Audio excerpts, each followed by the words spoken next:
Hi everyone, and welcome back to the Culture Drop podcast. I'm your host, Jed, joined once again by author and cultural critic William Devitt. Today will be the first part of a multi-part podcast about the musician Lou Reed of the Velvet Underground and many successful, artistically at least, solo albums. Today we're going to cover the first part of his solo career, 1972 to 1975. So that includes the first album entitled Lou Reed in 1972, the album he did with David Bowie and Mick Ronson, which sounds fantastic, the Transformer album, which has Walk on the Wild Side and Perfect Day on it, his two live albums, Rock and Roll Animal and Lou Reed Live, which are both recorded at the same gig but released on two different albums, one in 1974 and 1975. Backing up the Berlin album, 1973, and concluding our discussion today with Sally Can't Dance. Okay, let's start at the beginning. Let's go through the months. I'm looking at the months in the year. Okay, Lou Reed. We get two albums in 1972, May 1972, and then Transformer, November 1972. Yeah. Then we get Berlin, October 1973. That was quite a long wait in Lou world. But then wait for it, 5 months later, you're enjoying Rock and Roll Animal. And then about 7 months after that, you're enjoying Sally Can't Dance, September 1974. And then, hold on, 6 months later, we'll hit you with Lou Reed Live, March 1975. Metal Machine Music, 4 months later, July 1975. Coney Island Baby, 5 months later, December 1975. Just goes to show you how prolific he was in those first few years. I don't know. Prolific is the word. I mean, concerning, how much he relied on Old Velvet's outtakes and Bob Ezrin to do everything for him. Yeah, he wasn't, he was just pretty much supplied vocals. I mean, after Transformer, for Berlin and Sally Can't Dance, but those tours, the Rock and Roll Animal tour and the Bleach Blonde tour for Sally Can't Dance, he didn't do anything. And he paid the price for playing that character of Lou Reed. He's paying the price, on a personal level. And, Sally Can't Dance, I think, is the only album that ever went top 10. It is or it isn't? It is. Oh, yeah. Yeah, it's trash. It's a trashy album. I like it for what it is. It's, sleazy R&B with session players and Lou, as disinterested as a person can possibly be, in songs they've written and are being recorded, just sort of, mumbling and, doing his Lou vocal shtick. And same for Berlin. Now it's considered this great masterpiece and all that. Lou's barely on it. I mean, he wrote the songs, but they don't sound like. And then, the live Academy of Music show that produced Rock and Roll Animal and then Lou Reed Live later. It's really nothing to do with Lou or his music or his ideas. It was it's product. Yeah. How do you want to go through this? Do you want to go through chronologically? Yeah, go ahead. Yeah, just start with start at the beginning. Okay, so Lou Reed was born a baby in Long Island.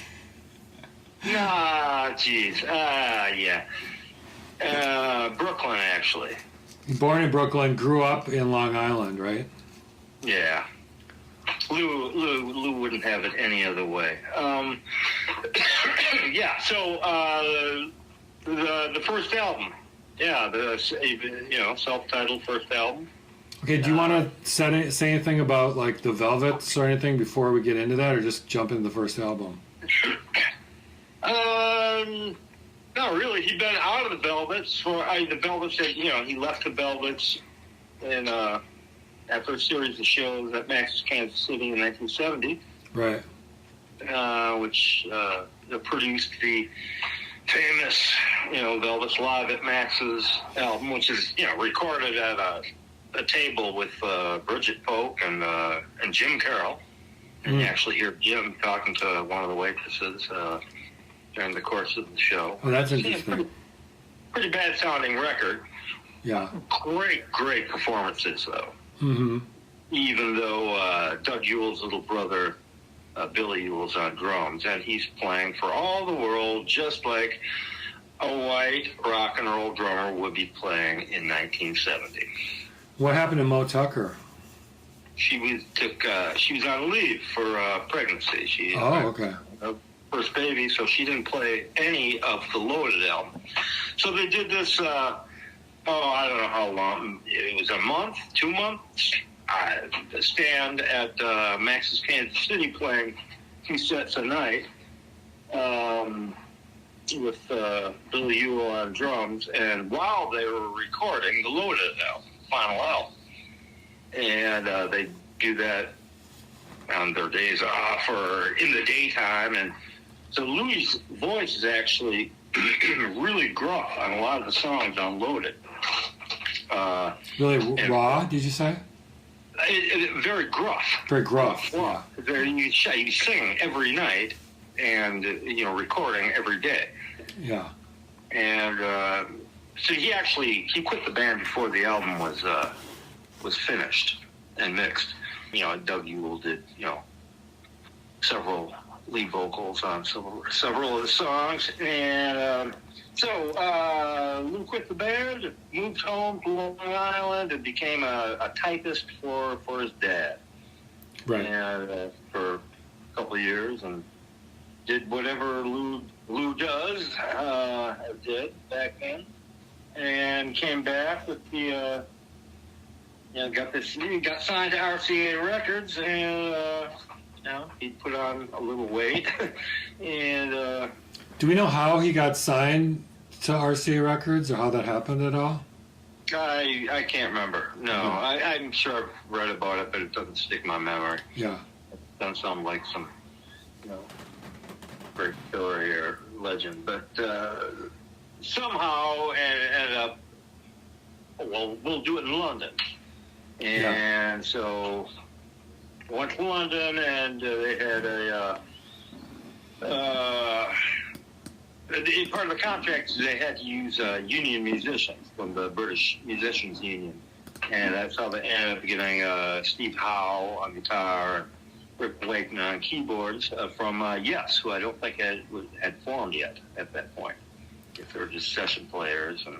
And I have to say, I love this record. I didn't really know it until I was listening to it to kind of prepare for this podcast. And I know you said, like, vocally it's a little bit weak and he's a little bit low in the mix, which I can hear, but songs like Walk It and Talk It and Lisa Says, I Can't Stand It, they're just all such great songs.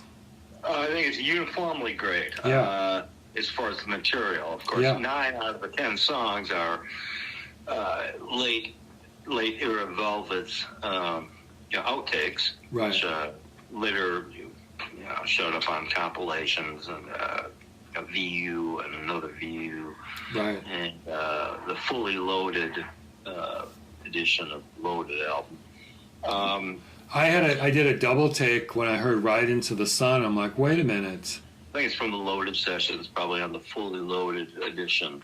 Well, like Lisa, I'm just looking at the tracks listing. Lisa Says is on there. It's one of my personal favorite Lou Reed songs. Me too. Yeah. And it's various iterations. The version that showed up on the VU album, The Velvets, and the lyrics are somewhat different, as they often are, and Lou's reinterpretations of old Velvet's outtakes is just gorgeous. It's just gorgeous. I mean, it's not the original lineup, but Mo Tucker, Doug Yule on bass. Like that's from 68 to 69. That original version of Lisa Says. I Can't Stand It, the version of that's the lead-off song on the View album, and that Velvet's version just slams. This is a bit quicker, this version, and it's got, the R&B, girl singers and doing background vocals, and it's kind of it's obviously they're trying to go for the Stones, with Clem Cantini, the drummer, big session drummer, UK session drummer. He even does, Charlie Watts' drum pattern from Brown Sugar, which had, just been released as a single. And so they're obviously going for a heavy Stones feel. And you kind of achieve it, but the band, it's, you're competing with Rolling Stones, forget about it. Do your own thing. And he did not know what his own thing was on this record. Right. Going Down is the only new song on the record. That's the second song. Walk and Talk It, that's from the Velvets, an outtake from Loaded Sessions. Lisa Says, we just discussed Berlin, the original version, a song. I guess that is, I'll have to amend that. That was a new song. That wasn't. Yeah, I did a double take when I heard that. I'm like, really? You did Berlin on your first album, and then you're going to call your second album Berlin and do it again now? And I listened to both versions. They're very different. The third album was Berlin, not second. The third album. Right? Why did he do that? I don't know. He had a little story in mind for Berlin, for the album, which doesn't really hold up, but we'll get to that in short order. It's a beautiful song. It really is. And just the production on the record, Richard Robinson's production, is one of the big downfalls of the record. It's murky. It's quiet. They realized the master tape. They recorded it. The actual engineers had recorded it in Dolby. This is very muted, sound. The low end is cut off. That's so funny. That's I didn't even realize they had Dolby in 1972. Yeah, I think it just come out primarily for film. I think movies, but. Okay. It later remastered sound better. I haven't heard the post, after Lou died. Apparently the whole catalogs are remastered, and I think only released on vinyl. I'd love to hear this record. Right, $1 million remastered. The remaster, I think from 2000 or 2001, something like that, is pretty good. It's better than the vinyl, the original vinyl. But how Richard Robinson got the job of production, I have no idea. His wife, Lisa Robinson, she's a big music journalist, and was sure, yeah, I know Lisa Robinson. Very well liked with musicians, especially cool musicians. And I don't really know much about Richard Robinson. I don't either. He did, later in '78, he did Lou's, was credited with producing his Street Hassle album. Oh, okay. Considered, that was Lou's first attempt at the binaural sound, but we'll get to that later. He also produced David Johansen's debut album, self-titled, which the production actually works on that. It's pretty good, but it's very similar, kind of murky, not a lot of high-end. Very live sounding. But for Lou's, I Love You was from the Loaded Sessions. I mean, the Loaded Sessions, talk about prolific. He had loads of material. Yeah, that could have been a double album. I love that album. Oh, yeah. It's not really a Velvet Underground album. Not even really a Lou Reed solo album, considering Doug Yule's vocals and heavy influence on, instrumentation, playing, bass, guitar, keyboards. Wild Child, actually, that might be a new one. Maybe they're not all Velvet songs.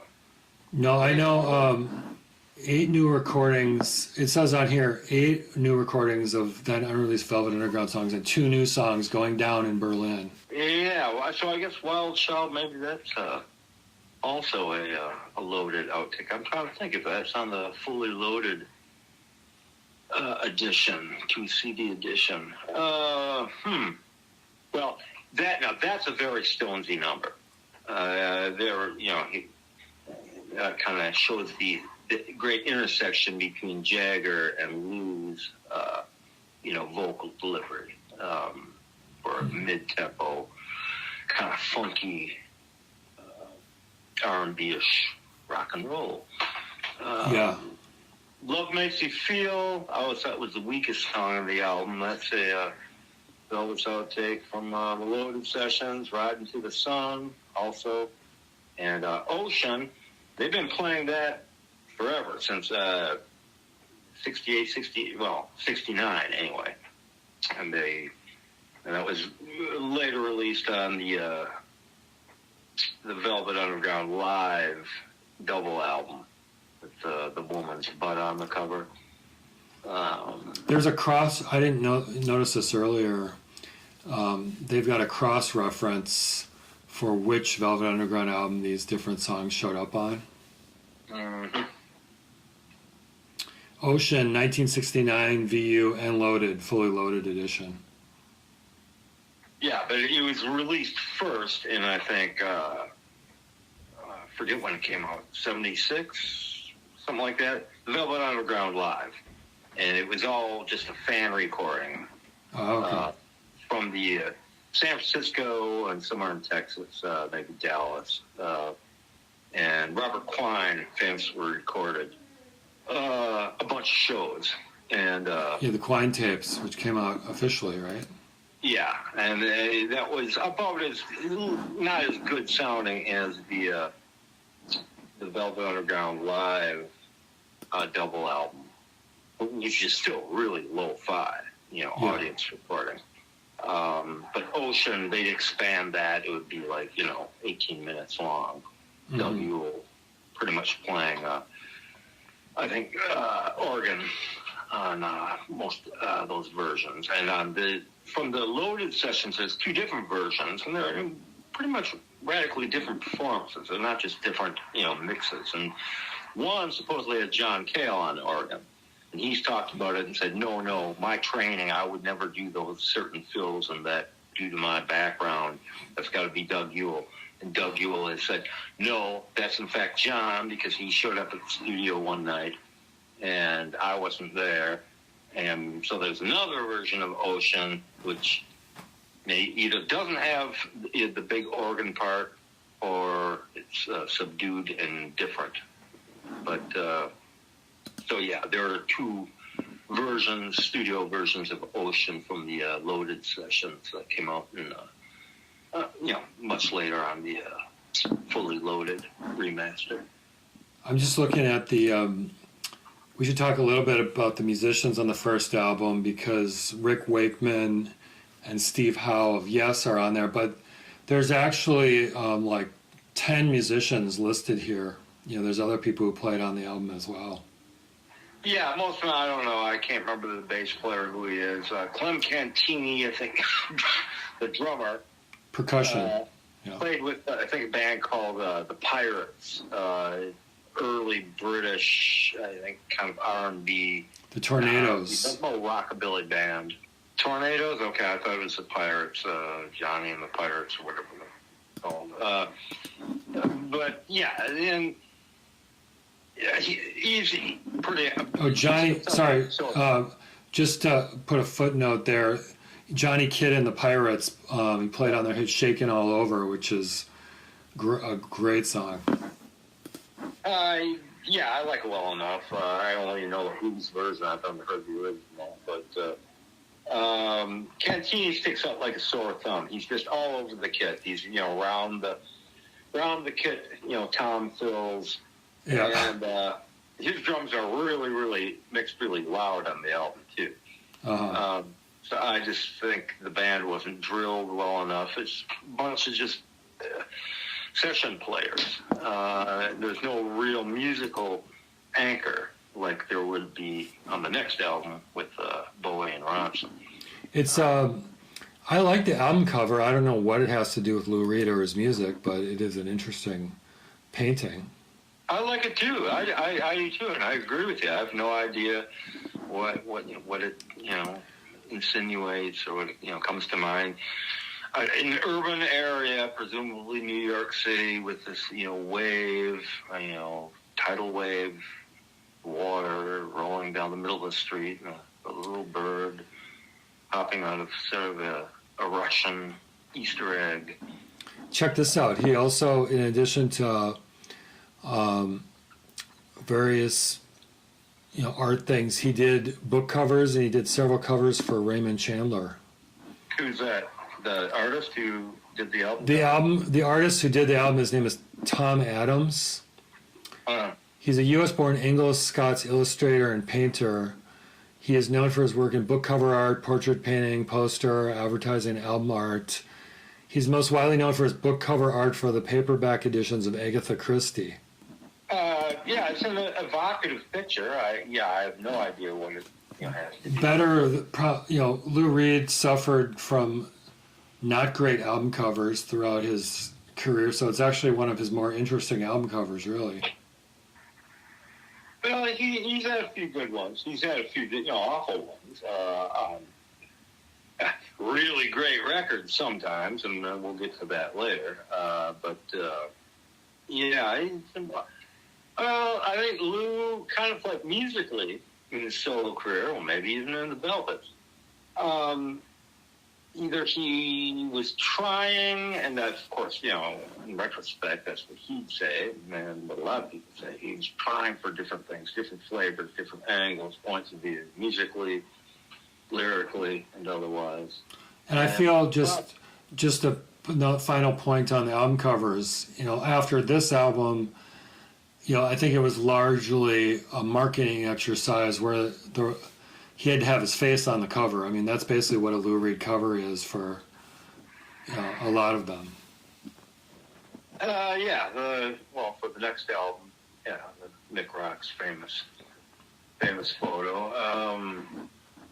But I think even artistically for his album, artwork, he was not so much schizophrenic, but where's the real Lou Reed? What is it? He never had a logo or a font or typeset, with his name. Right. That's a good point. So he had these very disparate, artistic images on his album artwork. Yeah. Which kind of reflects his musical, evolution. Right. Just with the way. I don't know. You want to move on? Let's move on to the next one. Transformer. Have you seen? You've probably seen that making of TV biopic thing about this album. Have you seen that? Yeah, there's a series where people talk about it. Behind the music, it might have been. I don't know if that's what it was. I think it was after. Yeah, it was after, and certainly a lot better than Behind the Music.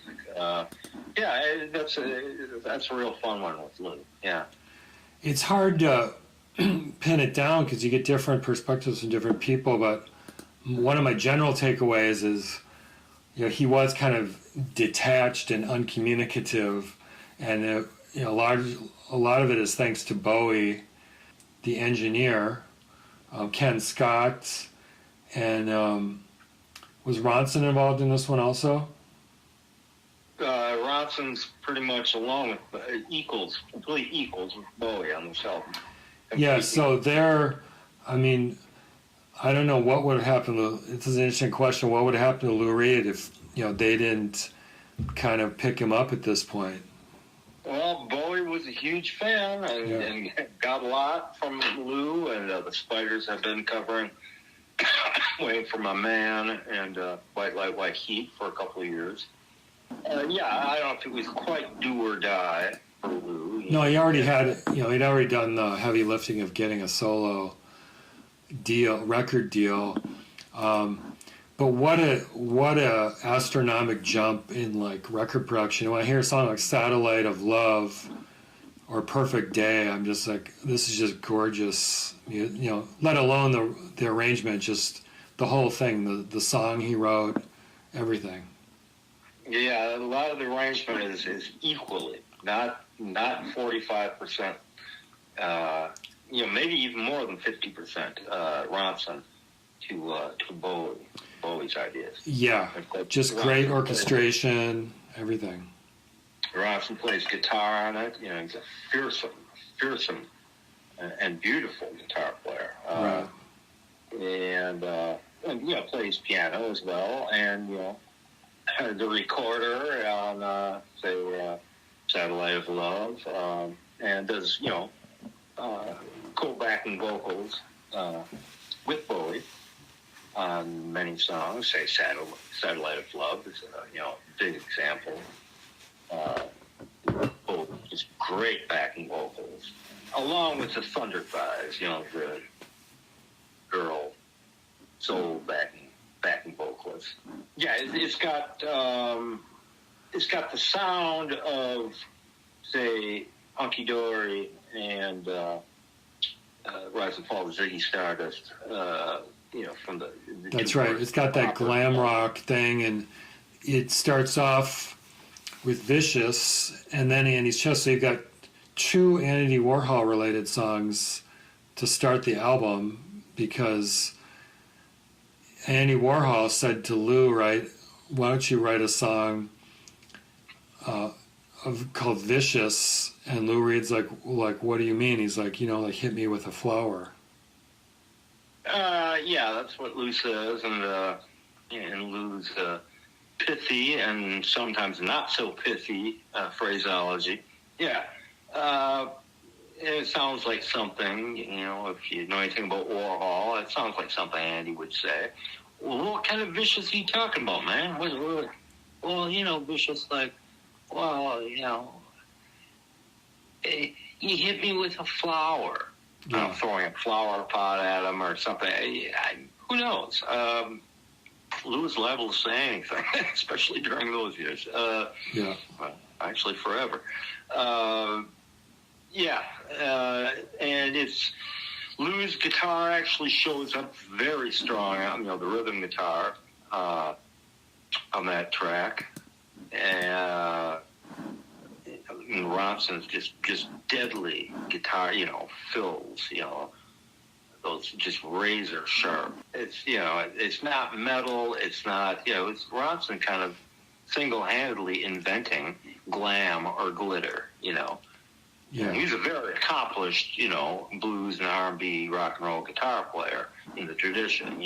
Jeff Beck, I'm sure, was a big influence on Ronson when he was young. And so, yeah, Vicious really showcases, and it's fun because Ronson said in a later interview, right before he died, they were talking about a lot of things in the interview, but they were talking about working on Lou's Transformer album. And he said, yeah, Lou, he just kind of sit there and he's kind of mumbled, and it wasn't really, communicative. And Ronson said, yeah, well, I told him, Lou, your guitar's out of tune. And Lou was like, oh, is it? Oh, okay. Can you tune it for me? And then, Lou famously said, I think in that making of the mini documentary that he made reference to, that, he could barely understand Mick's, thick Northern English, Hull accent. That's a city he's from, Hull. It's considered kind of the armpit of the UK by a lot of Brits, which I've always been able to understand Ronson in interviews and whatnot. So, but Lou obviously had great affection for Ronson. Bowie too, but Bowie's probably a bit more complicated of a character. But Ronson's pretty much, just a real kind of, down-to-earth standard, garden variety, working class, British musician. Speaking of garden variety, he's originally he thought he was going to be a gardener, work for the local council in Hull as a gardener. Yeah, so he was in the Spiders from Mars just around the time of this album, and then I see Herbie Flowers played bass. He also played with T-Rex, and John Halsey was best known for his appearance in the television film All You Need Is Cash, where he played Barrington Womble of the Ruddles, which was the Monty Python inspired Beatles parody movie. So John Halsey played Ringo in that movie. Right. I think the drums are actually the weakest link musically on the album. Herbie Flowers, great bass player, great session player. Actually played, two basses on Walking the Wild Side. Electric and the acoustic, and which gives it that both bass lines are wonderful just in and of themselves. But you get them together, it's one of the great bass songs in popular music. And he did them twice because he was getting paid, through the union, according to, how many tracks he played on, and whatever the union by rules are. He got paid twice for playing bass twice? Yeah. Yes. As he should. Why we want acoustic, an upright bass on this, a double bass is sometimes known. Yeah, that's what the English call it. I think he said that he'd never really played it double, stand-up bass very much.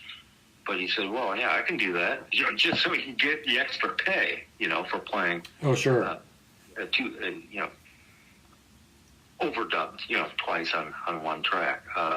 But yeah, a very, very fine bass player. Played on a lot of great records. And Walk on the Wild Side, I don't think anyone expected it to be a single at the time, right? I don't think so. Lou was, but he was as surprised as anybody. So that might have been, Main Man was, Bowie's manager, Andy DeFries, or DeFries, I don't know which it is. But I think Lou was briefly under contract, from Tony DeFries with RCA Records, which, Bowie was signed to RCA Records as well. And so I don't know whose decision it was. It did very well. I mean, I think it got in the charts in the UK and the US. And that's where I first discovered Lou as a young, what would I be, 8 years old, 9 years old, whatever, through my, older brothers and sisters. And it was played, Walking the Wild Side was played on the Nascent KQRS. Back then, it was FM radio. It was just starting out. It was album-oriented radio when it didn't have playlists and stuff, probably. Well, they'd play whatever they wanted. They'd play an entire, Herbie Hancock, triple album, all the way through. They'd play whatever they wanted. Yeah, that's what I mean. Yeah. Okay, so now the next one. Should we move on to Berlin then? If you want, I just want to say that as far as Transformer, a lot of it's a very musical album. Unlike the first album, Debut, it's very musical, and so songs, particularly on side 2, Makeup, with this wonderful floating, electric bass from Herbie Flowers, and the horns, which were arranged by Mick Ronson. Yeah. It's a wonderfully campy song, and then later, New York Telephone Conversation, which is this little piano, almost Bertolt Brecht or Kurt Weill type of thing with Lou and Bowie doing harmony vocals, a great harmony vocal, which is almost as loud and as strong as Lou's lead vocal. And I think that song was actually taken from, or Lou's perceived idea of Andy Warhol, talking on the phone. It's hilarious. It's funny. Yeah. It's about a minute and a half long. Who's singing the harmony with them? David Bowie. Oh, okay, yeah. Yeah, and that song clocks in at a tidy 1 minute and 31 seconds. Yeah, and it's just a joy. And it's got levity, too. I mean, it's got seriousness. Lou isn't all one thing, on any given song or topic or theme. I think a lot of people forget that in addition to, like, the rhythmic, tough guy Lou, there's the Bertolt Brecht Broadway show tune Lou, Well, Euro, I wouldn't say Broadway. The European, pre-Broadway. Sure. Would be Kurt Weill and yeah. Early 20th century. But I guess I say Broadway because, he seems like he's very well versed in like the New York City, Brill Building, songwriting tradition, which is very much a lot of the great songs written in New York were for Broadway musicals. Well, not just Broadway musicals, but actual, and hits on the radio, yeah. Pop songs, yeah, right. Goffin and King and Lieber and Stoller, all these great teams. But one more, I just want to add, the final song on the album is also in the tradition that we've just mentioned, Good Night Ladies. Right. It's it's funny as hell, and it's sad as hell, too. And again, it's got just this New Orleans staggered, very boozy, woozy, maybe even opiated feel to it. And Herbie Flowers played tuba. That's the instrument I think that he said he hadn't played, not the upright bass. Yeah, it says here he played tuba on actually 3 songs: Perfect Day, Good Night Ladies, and Makeup. Yeah, I doubt Perfect Day, there aren't any horns on Perfect Day, so that's just Wikipedia being wrong. There's strings on it, arranged by Mick Ronson. That song, Perfect Day, has gained very much in stature through the years, through the decades, and was. It feels like that was really entered like mainstream culture. Like, I swear I've heard that in like various commercials. They may well have used that in a commercial. Lou's, had a couple songs used in TV commercials. U2 has covered a number of songs in their sets, including Satellite of Love and Perfect Day, I believe, also. Yeah, they certainly recorded Satellite of Love. I just listened to that last night, as a matter of fact, their version. His wife, I read I told you last time I read an interview with his first wife, and I believe he wrote that song about a day they spent in the park. Yeah, and other people say, no, the song's it's about heroin. So, yeah. Who knows? Perfect Day, yes. Beautiful song, beautiful arrangement, but yeah, Herbie Flowers played on Good Night Ladies, Makeup, and tuba, that is. And again, he was trying to get some extra pay from the union, musicians union. But yeah, Good Night Ladies, just a wonderful, just sad, and it Lou's delivery. It sounds like, I don't know if he's actually that way, or when he was recording it, if he was like really drunk or really, really stoned or something. But it's almost like he's overly affecting. Oh, I'm still missing my other half. You have to listen to the song. Just listen to his phrasing. Yeah. And it's almost like he's doing a parody of his own lyrics to make it himself sound more woe is me. It's very funny, even though it's actually a very sad lyric. Yeah.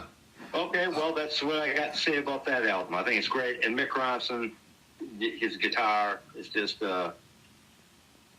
it's some of the best recorded ever. Some of, his work with the Spiders at that time. Extremely influential. That's a whole other topic. We've already done, guitar players. But Mick Ronson, his arranging abilities, his cool backing vocals with Bowie. It's one of the great, outside of just Lou Reed, it's like one of the great albums in the rock pantheon, I think we can say. I would think so, yeah. It's just got, that's when Lou's personality, put on or not, that's when it really started, Lou's, at least for the next couple of years, Lou's going to be this, decadent, reprobate, and got a very distinct sound on that record, and it's mainly up to Bowie and Ronson. And, of course, Bowie and Ronson using, bringing him into Morgan Studios with Ken Scott to co-produce, and engineer.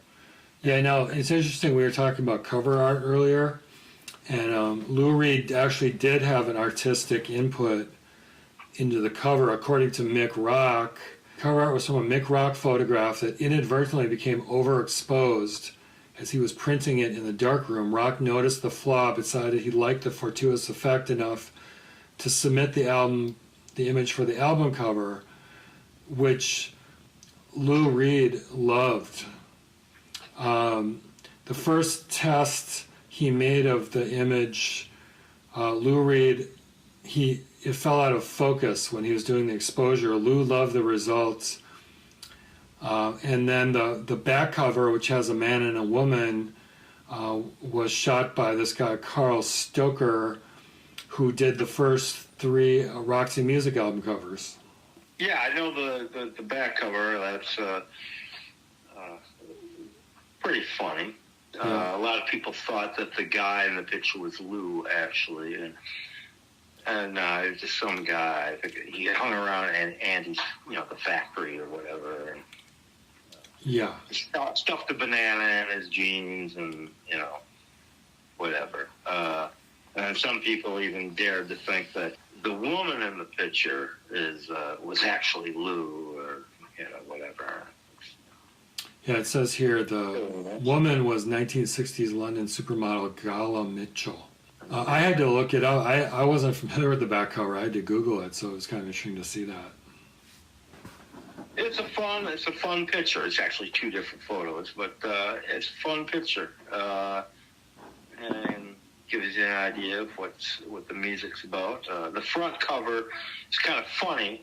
It's very iconic and would be used again. Sylvia, his second wife, who's a graphic designer, would reuse it and change up, the coloring and. For his 1982 album, masterpiece, I say, The Blue Mask. But you see outtakes, Mick Rock's outtakes from that gig, which is the cover. And like one of them is used on the American Poet live album, which is recorded, live in 72 in upstate New York. And, he's got the makeup on and everything. But Lou had some extra pounds there, going on those years. He'd been drinking a whole lot or eating a whole lot of ice cream or both or something like that.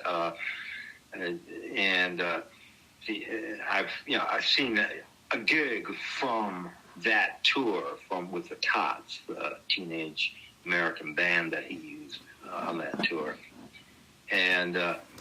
It's kind of weird. He's got the white face makeup on. His hair's kind of long, naturally curly. That picture you would never guess that it's a guy who's actually been putting on a few pounds and has been out of music, and his speed use hasn't caught up with him yet. Mm-hmm. Turn him into a virtual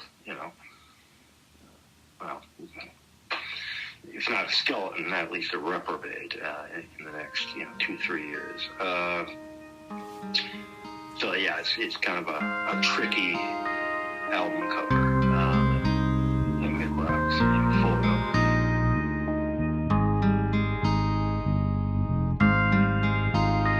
All right.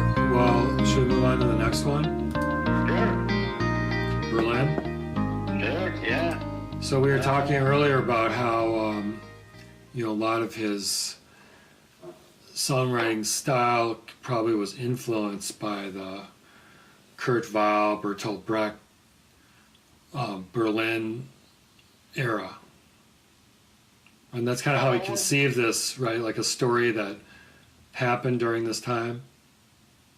Yeah, I think it's sort of like a lot of so-called concept albums. Somebody had an idea and just kind of, there may be a thread of a story through a few songs. Yeah. But it doesn't really hold up.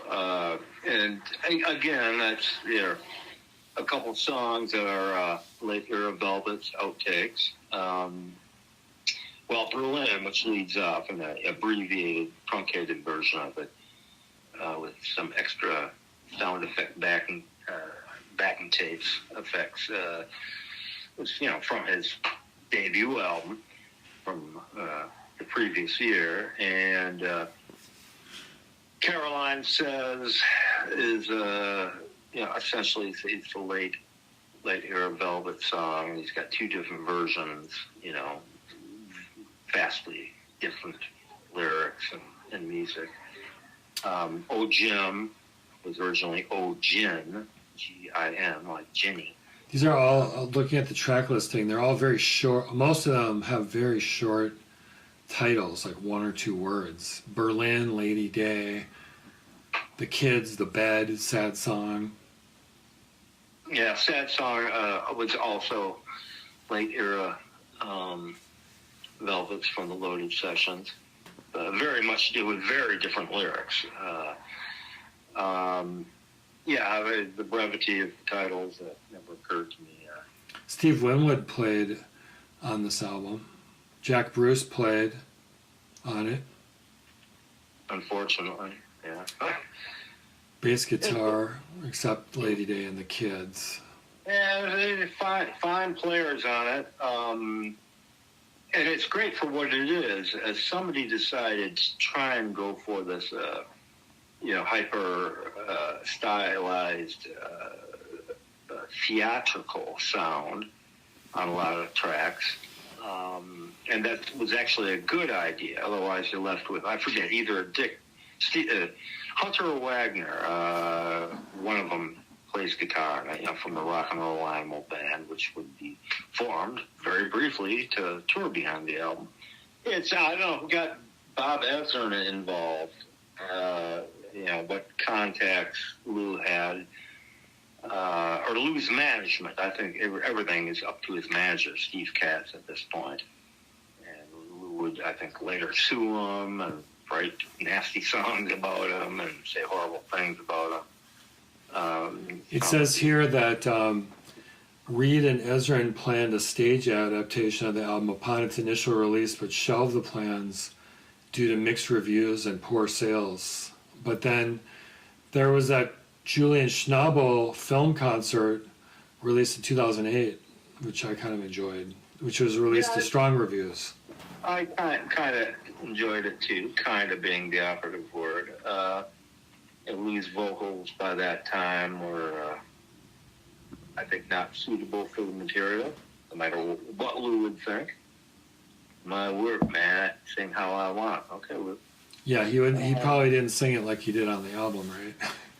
Well, on the album, it's pretty much he just mumbles and drones, which is great. Working against his very theatrical, for the time, high-tech music with all these, heavy studio musicians, Steve Winwood, Jack Bruce, Emsley Dunbar on drums, Hunter and Wagner, one of the other on guitar. It's a strange dichotomy. Yeah. And then Lou's voice kind of droning on. That's the common thread. Musically, again, it's very little to do with Lou, with the exception of some of Bob Ezrin's over-the-top ideas with strings, masked string sections, and horns on, say, Sad Song, How Do You Think It Feels, Oh Jim, a lot of them. And it actually works in its favor to give it this grandiosity, which is in stark contrast to this just, miserable subject matter and just the minimalist, lyrical reportage. The music actually works against the themes, and, the basic songs are, very well composed. They're probably composed by Lou on guitar or piano, and he was a very simplistic songwriter, to his credit. So it's a strange album. It's very strange. It's considered, classic, and it is. But again, it's sort of not really musically about Lou Reed. Yeah, I think it tends to get overlooked, including by me. And like I mentioned to you earlier, when I went back and re-listened to it for this discussion, I was kind of pleasantly surprised by how interesting the arrangements are, and there's a lot of really interesting musicality on it. Yeah, I think a lot of it's over the top, and there was no big, not single, but not even like, a war horse, standout song that Luke played all. Yeah, no career. Attempt to like have a single really. Yeah, I mean, a couple of them probably maybe could have been. There's no cuss words in, say, How Do You Think It Feels? Yeah. Just a downer of a song, even with its sprightly, funky rhythm pattern, or Oh Jim as well. And plus they were long, but they could have done radio edits. But it's a downer. It's a complete downer, emotionally and psychologically, of an album. And the music it's schizophrenic, offering this bombast, this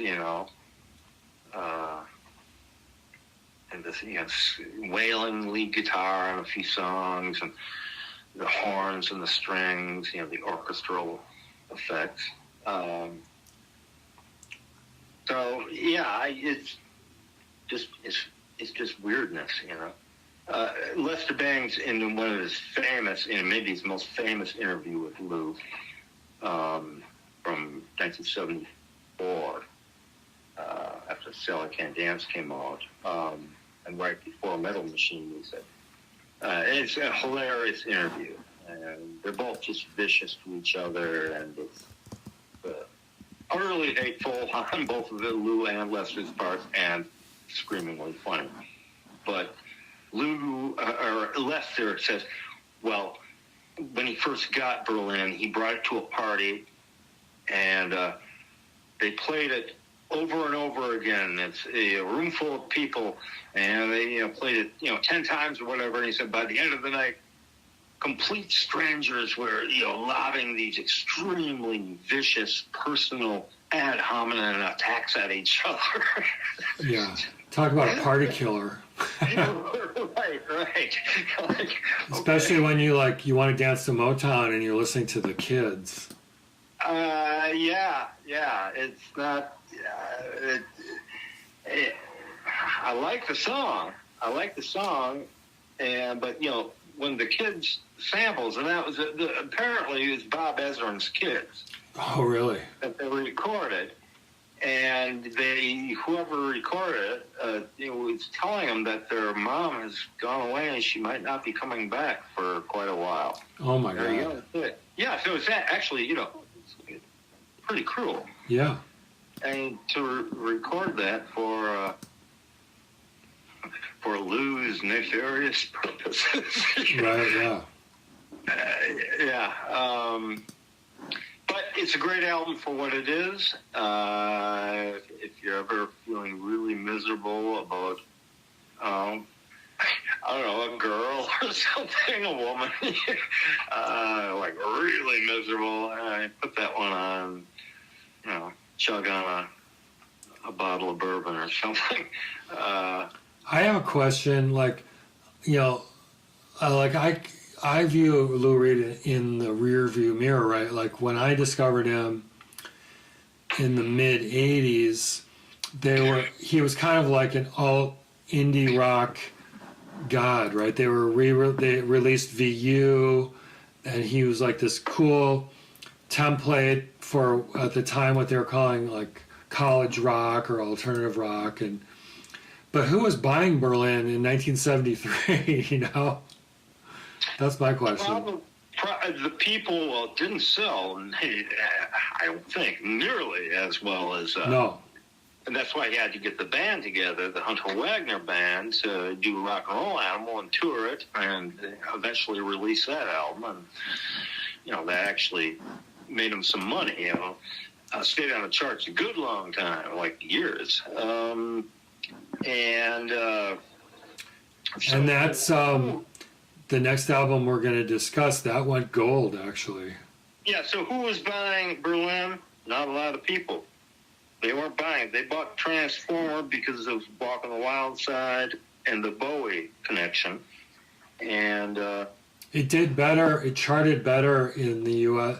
So the first album charted 189 on the U.S. charts. Transformer made it to 29. Berlin made it to 98. Yeah, so not a lot of people bought it, and probably RCA was saying, "Louis, we need to, make some money here off you. Are you going to tour behind this? Tell you what, we'll get Bob Ezrin will whip this stupid band together for you, Alice Cooper Hacks and." People like that. They're great players and all that, and it's a great album for what it's worth. I guess we're coming up on that right now. It's Rock and Roll Animal. Yeah, that's a good segue, right? Now we're into February '74. It starts out really strong. That intro to Sweet Jane, which is a song in itself. Oh, yeah. It's very funky and... very of the times, very, still got the screaming, muso lead guitars, but it's also got this, funky rhythm section. Practice John, Penty Glenn, Whitey Glenn, as they called them, or, Canadian, players. And that was a big hit with, I remember the Cowboy Junkies had a hit with the cover version of that in the 80s. It's very reverby. Sweet Jane, it's great. Lou famously had a sticker on the album saying Lou Reed says this is his favorite cover version of the song ever. Mm-hmm. Including Papa Hoople's, very good, cover of the, ever. The classic. By hundreds of people. And the Cowboy Junkies, you utilized the bridge at the Heavenly Wine and Roses bridge, which was butchered and cut out from the original studio version on the Loaded album. I forgot about that. Restored on the Fully Loaded album. But they did do the bridge on this live album? No. Lou never did the bridge. Oh, he didn't? Okay. Until the New York album. I do Sweet Jane as, after playing the entire, New York album, and do a couple oldies as encores. And that was, 1989, 90. So I think he started doing the bridge live then. And even after then. And this is a crazy album looking at the track listing. There's only 5 songs on this album. Yeah, 2 more were added for a remaster in about the turn of the century, 2000, 2001. Caroline Says one or two, there's 2 versions. Caroline Says 1, Caroline Says 2. on the album. And How Do You Think It Feels was added. How Do You Think It Feels? Yeah. And Lou approved these and approved, the remaster and everything.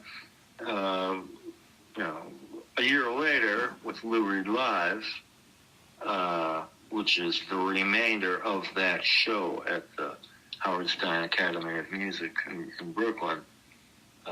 They released that, or Lou didn't want it released. Sonically, they reversed Hunter and Wagner's guitars on the two different channels, right and left versus left and right. And the producer was Steve Katz, who was a guitarist. He was a member of Blood, Sweat, and Tears. Blood, Sweat, and Tears, yeah, right. And he's his manager, too. A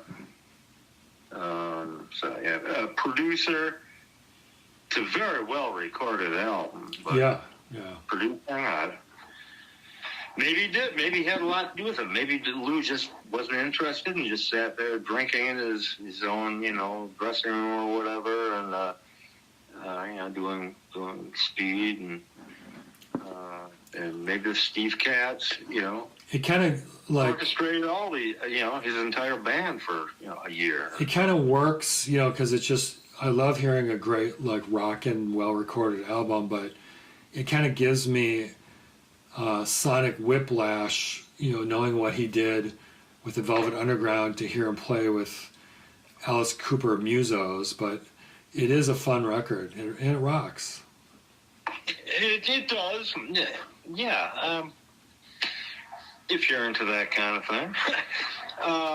If you're just, it's, you want to crank up some rock and roll on some speakers, if you're in the right kind of mood, it can sound pretty great. Yeah, it can. It's the guitars mainly. I just, don't really dig that kind of guitar playing. Yeah, right. No. It's like that noodly, self-indulgent. Well, I don't know. Lou could be pretty self-indulgent too. Sure. I heard her call my name. But that's the reason that I gravitate towards Lou's style of guitar playing, rhythm and lead. He's great at both and very, singular and distinct. So I didn't want to hear the Hunter Wagner, that style of guitar playing, which was all the rage for many years in the Western world, in Western music, and Western popular music. Right. So that's, probably say it could, let's face it, if this record didn't happen, he may have been dropped by his record company eventually if he didn't, have a good selling record. So he probably needed it career-wise. Oh, yeah, that's exactly what happened. And then look what happened in his next album, his next studio album. It went top 10. Yeah. Sally Can't Dance, right? Should we move on to that one? Oh, we're already there, yeah. I don't think, he had anything. He did a re-recorded version, not just an edit, but an actual re-recorded lyric for the title song, Sally Can't Dance, which is released on a, remaster, later in 2001 or whatever. But no radio songs. And he revived the title track and played that in the Kill Your Sons. He had a special affection for that song. He played that a lot, especially during the Klein years, the early 80s. Mm-hmm. But it's essentially the same deal. It's some of the Rock and Roll Animal Band, Penty drums, and I don't think Hunter Wagner playing it. I think another guy who plays just like Hunter Wagner plays on it, somebody from Blood, Sweat, and Tears, or whatever, Practice John. Well, it's again, it's just a studio concoction where Lou just showed up and did vocals. Let's face it, he was kind of lazy, and eventually, he would find his own voice, but it would be a few years from now until that happened. Well, his physical voice is, a lot of people like his physical, musicianly voice. Yeah, but I'm talking, you know what I mean? Like just his musical voice overall, like his aesthetic. Well, his literary voice, I guess I'd call it.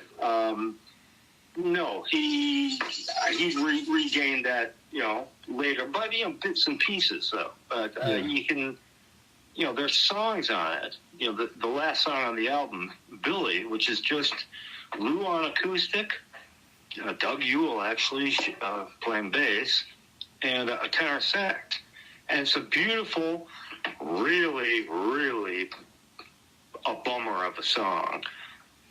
Friend did well in high school, and then college. Lou dropped out. His friend got drafted into the Army or the military, sent to Vietnam. Yeah. Lou was given a deferment for being psychologically unstable. Right. And his friend came back from Vietnam, and he wasn't the same. Oh, okay. He was like talking to a door. Yeah, it's a vicious song too. It's almost it's vicious against his friends. You're a shell, but not me. I'm still here, and I'm still doing my Lou Reed thing. So it's a vicious song too. It's got a really bad attitude. The song is disguised as a sweet song of remembrance. And, right, yeah. Like a lot of the best songs do. Like, he gives you a certain feeling, which most people aren't going to listen to the underwriting story. Yeah, who knows what Lou was feeling when he wrote the song, recorded it, and who knows, maybe he recorded it 15 minutes, or wrote it 15 minutes before he recorded it. Who knows? It's got that feel, this offhand feel. Lou had really bad attitudes during those days. Listen to the Berlin album, for proof. He's cynical about his audience. He's cynical about a whole lot of things. And he tried to paint a different picture retrospectively in his later years when he was sober, and but it's a pretty vicious song. And speaking of vicious songs from Sally Can't Dance, how about Ennui? I guess you could look at the lyrics here or something. Okay. It's one of the most depressing songs ever recorded by anybody. Okay. And it's not empathetic, although at times it can seem empathetic in the lyric. It's also pretty nasty, pretty vicious. And you think Lou sounds not so engaged on the Transformer album vocally. Sally Can't Dance. It's like, it's just bad vibes all around. The entire album is bad vibes, with this slick, modern urban R&B, backing tracks. That's what I consider them to be, backing tracks, not, actually. Yeah, this is, it's very concise in its derision. All the things you said, you thought I was dead, everything made me feel aware. You're getting old, you're losing your hair, you're guilty of reason, you're the kind of person I could do without. Yeah, you got to hear Lou's voice doing it, though. That's one of the miracles of Lou Reed as a, if not singer, at least a vocalist. Yeah. Is how he phrases. It's precisely how he phrases, no matter what his state of mind or chemical intake is or isn't. He's a great vocalist that way. I tell probably, later, or, it's very late in his career, or he thought he could be, Otis Redding and, do a lot of hollering and shouting, and that didn't work so well. But yeah, it's pretty scathing. And musically, it's just this lullaby, this sort of floating, narcoleptic lullaby with really loud drums playing a really, really slow cut time, blues rhythm, very slow late night. Instrumentally, it's just weird. It's slick, by 1974 standards. These days, it sounds a lot better, those records. A lot of these records I'm talking about, I'm poo-pooing, Berlin, the debut album. They sound so great now because of there's been 45 years of really awful sounding records and awful music to compare them to, Right. So yeah, it actually sounds funky and groovy and nasty. It's probably how it was intended to sound. I'm talking about Sally Can't Dance, the album here. So, okay, well, Sally Can't Dance. What, that's probably the last album of Lou's, studio album of Lou's decadent period, shall we say. His next studio outing would be far more considered, musically, sonically. Metal Machine Music. Well, no, Coney Island Baby, but Metal Machine Music, that you can't ignore that. No, you definitely cannot ignore Metal Machine Music. Because I think we could bookend this conversation with Lou Reed Live, which came out in March 75, and then continue it next time with Metal Machine Music, which is July 75. If you want to, sure. Just because I need to go do my homework and listen to Metal Machine Music and Coney Island Baby and these other records. Good luck with Metal Machine Music. I actually like Metal Machine Music. I've listened to it, here and there. Yeah, I regularly use it too, semi-regularly for Tai Chi, practice. Yeah, no, I dig it. That's a good time for him to take a break and reconsider, because he's coming back with Coney Island Baby. That would be sort of his real rejuvenation. He's had a couple rejuvenations or alleged rejuvenations, rebirths in his career, but that would be the first one of it. But Metal Machine Music, that's something, that's a beast unto itself. So, Right. Lou Reed Live, it's rock and roll animal. Great songs played by that band, which is really good, if you like that kind of thing. And, same gig, sonically, just, it's everything that rock and roll animal is, except they're different songs. Does it make, when you listen to these two, do you think the songs are as good as on Rock and Roll Animal? Do their editing choices make any sense? When the first album was going to come out and they're like, well, what should we put on here? And they didn't know they're going to do Lou Reed Live, which you told me Lou didn't want to release.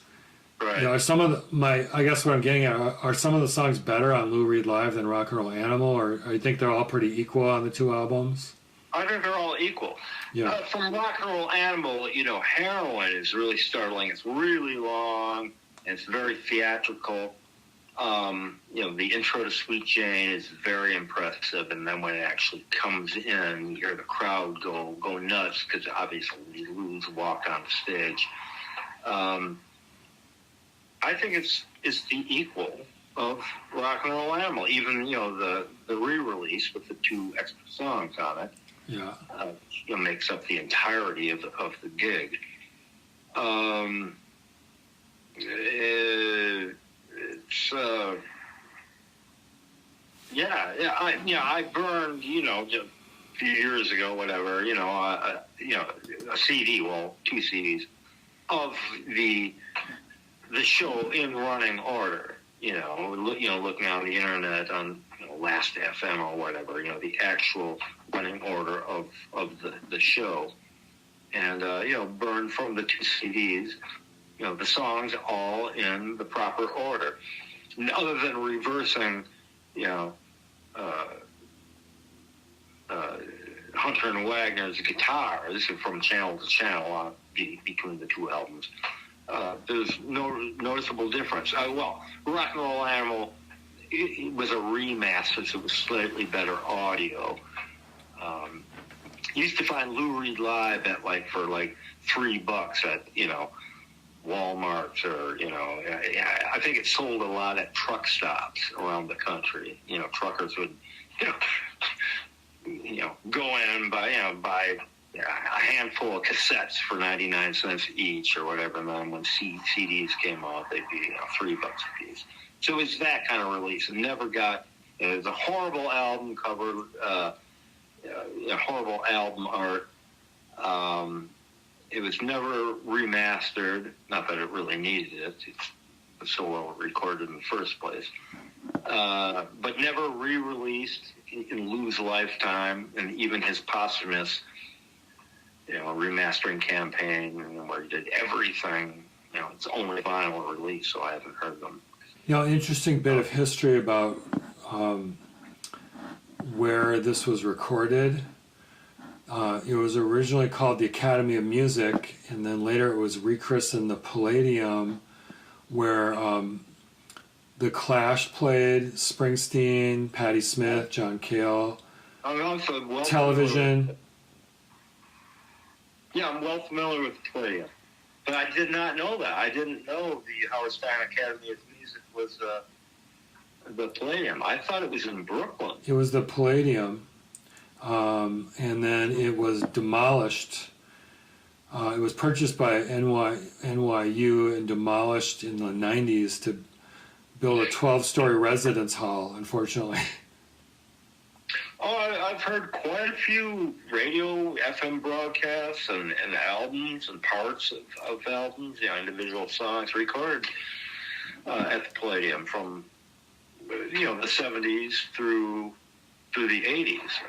No, I never knew it was the Academy of Music. I always thought the Academy of Music was in Brooklyn, and wasn't the Palladium? Well, it was in Midtown, or Manhattan.